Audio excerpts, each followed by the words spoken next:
234. Got now.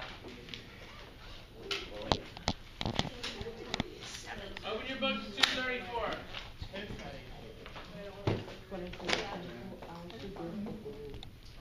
How to sport and travel key.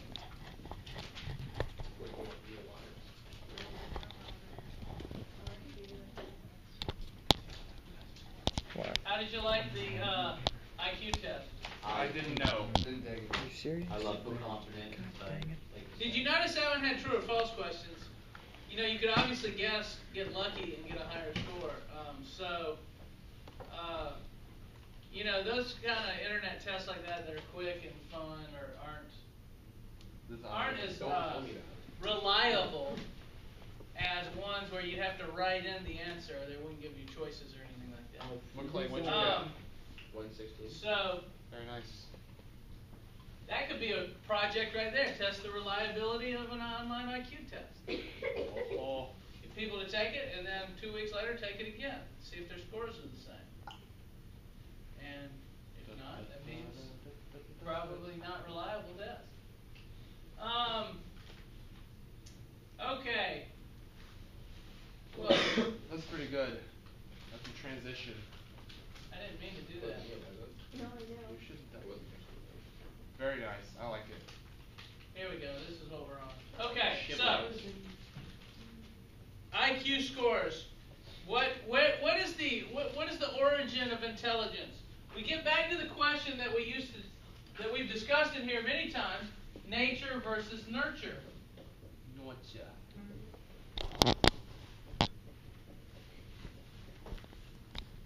And the nature versus nurture argument for intelligence goes like this. People who are on the nature side means you're either born smart or you're not. It's kind of in your genes. People on the nurture side says, no, you learn to be smart. If you grow up in a household that stresses studying and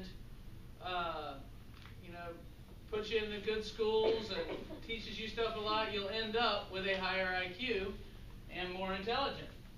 So, which side do you think it's on? The nature side or the nurture side? Nature. How many vote for nature? Wow, How many vote for nurture? How many vote in the middle?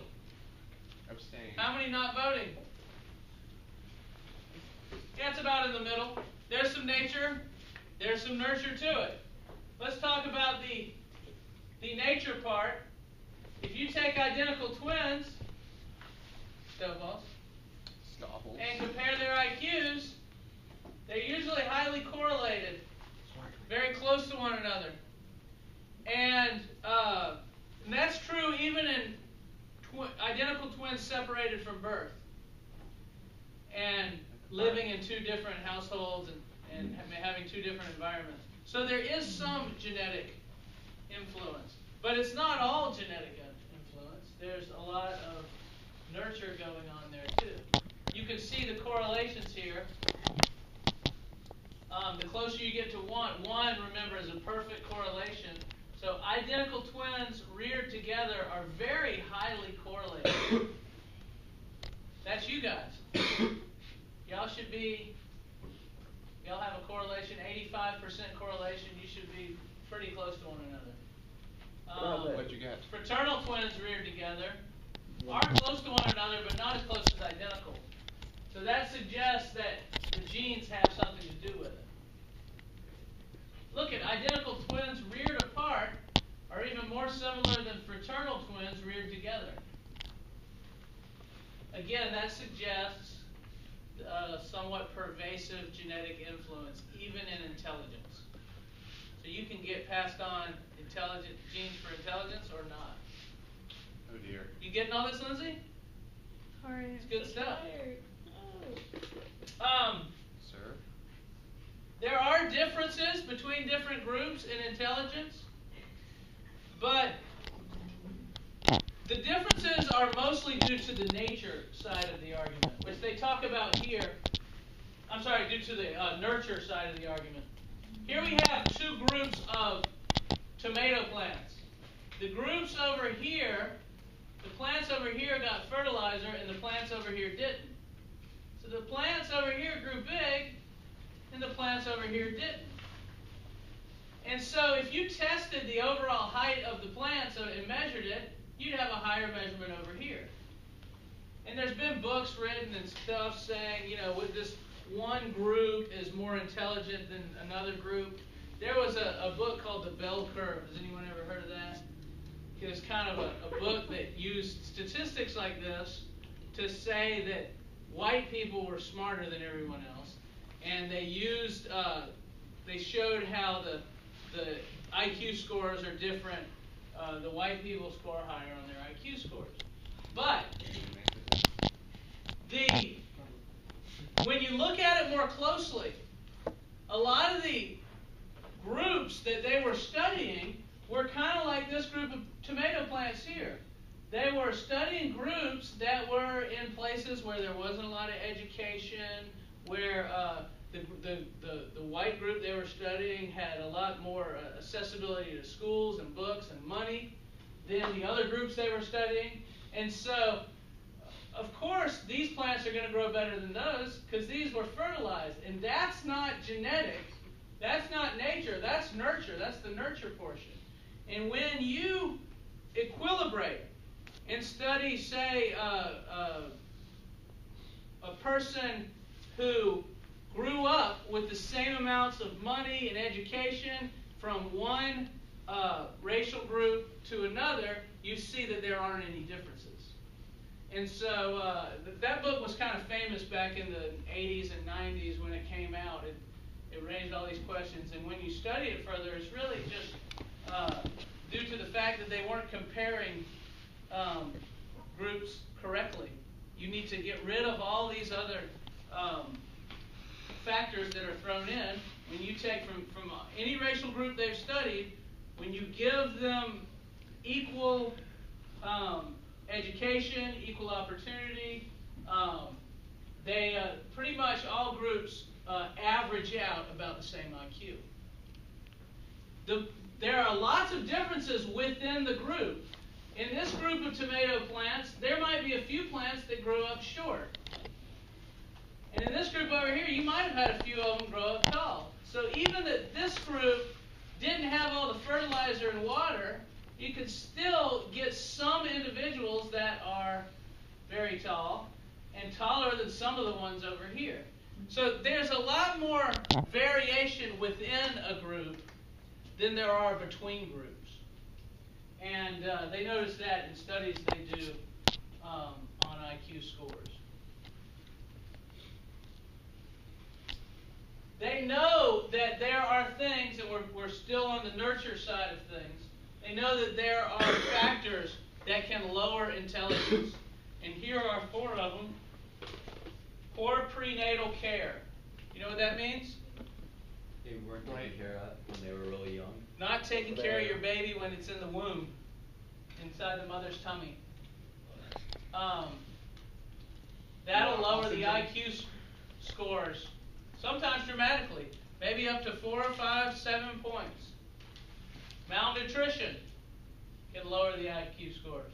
Exposure to toxins, mercury, lead, pollutants, contaminants, radiation, all of that can lower IQ scores.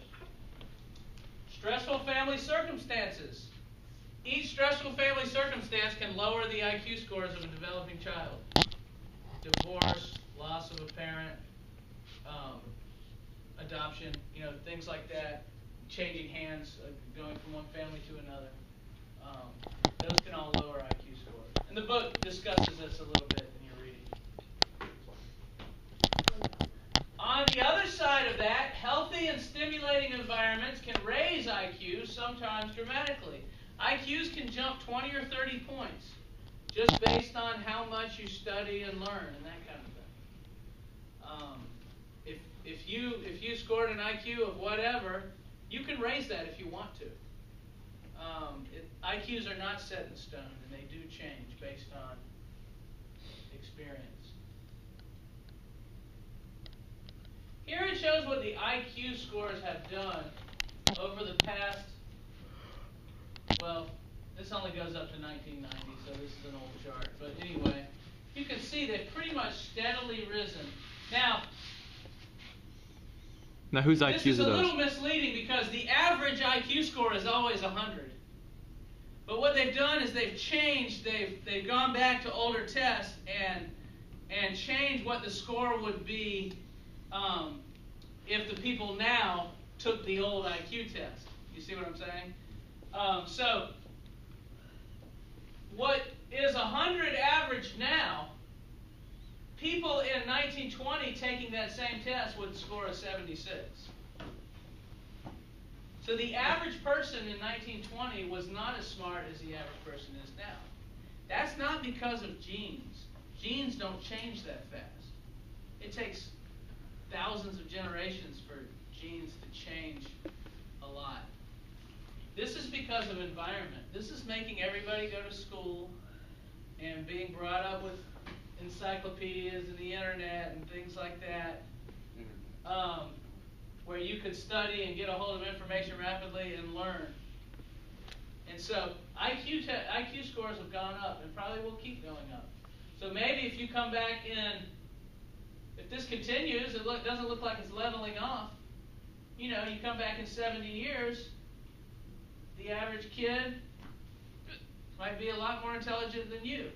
Of course, he's not going to have a higher IQ than you because they always move the average to 100. It doesn't matter how smart the people get, the average of all those people is always going to be 100 on the IQ test. Is that interesting? Yay, school.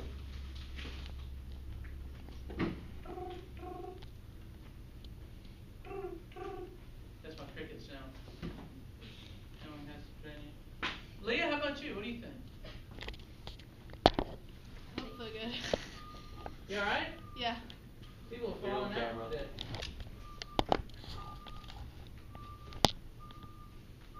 We do know Asian children score higher on standard math tests than American children. Why is that? Is it nature? What do y'all think? Or is it nurture? Character.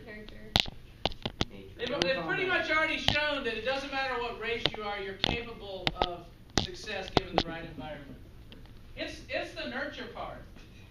In America, we don't nurture our children on their math performance like Asians do. And it talks about this in the reading. There have been studies done. Americans are more likely than Asians to believe math ability is innate. You can go to math teachers and they'll say this. They tend to say, he's just not good at math. Even math teachers don't know this. I don't know if ours do, but a lot of them will say, you're just not good at math, you're just going to have to plug and study. They don't have this thought in Asian cultures. Anyone can do math. You just have to learn how to do it, which is true. If you think you're just born bad at math and you'll never be able to do it, you are wrong. Yeah, Olivia. All you have to do is work at it and you'll be able to figure it out. Americans have far lower standards for their children. Americans are more accepting of poor grades and poor scores than Asians. Asian children value education more highly than Americans.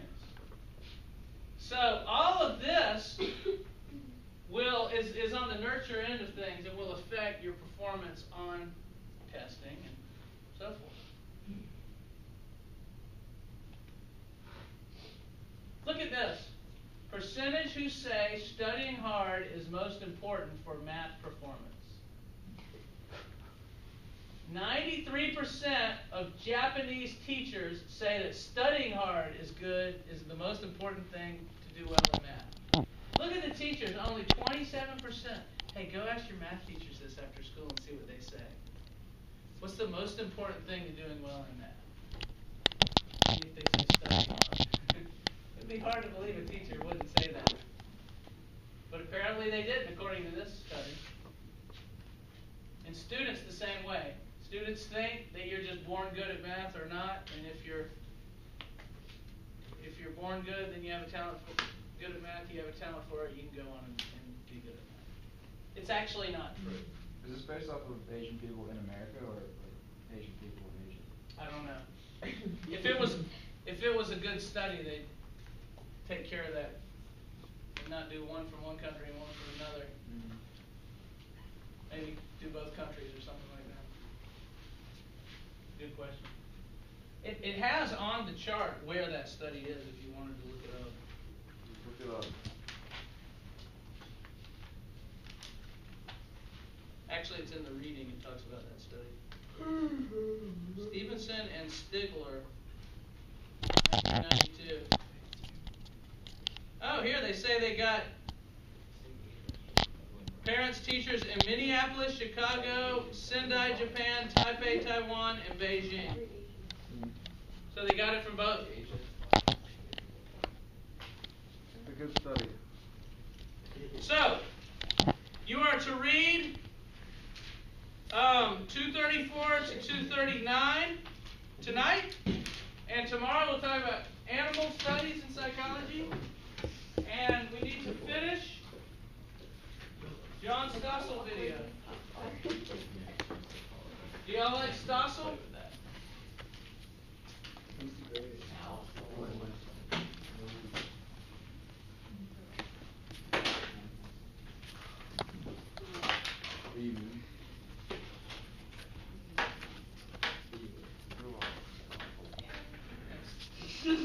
Dark grapes get reset. Pay attention, there's questions about this on the test. Does the impact of like each thing after this? The public is frightened by what it sees in the press. What is needed is not necessarily the biggest public health problem. The mysterious, the bizarre, the speculative make good news. But the day-to-day problems people have in traffic crashes, as they end up in the emergency room, thousands of Americans every day, that is the kind of problem that we need to get attention to, but the media doesn't have a hook to sell it. What really saves lives, say Graham and others, are simple things like smoke detectors, better crash protectors on highways, or just painting more lines in the middle of the road, boring remedies for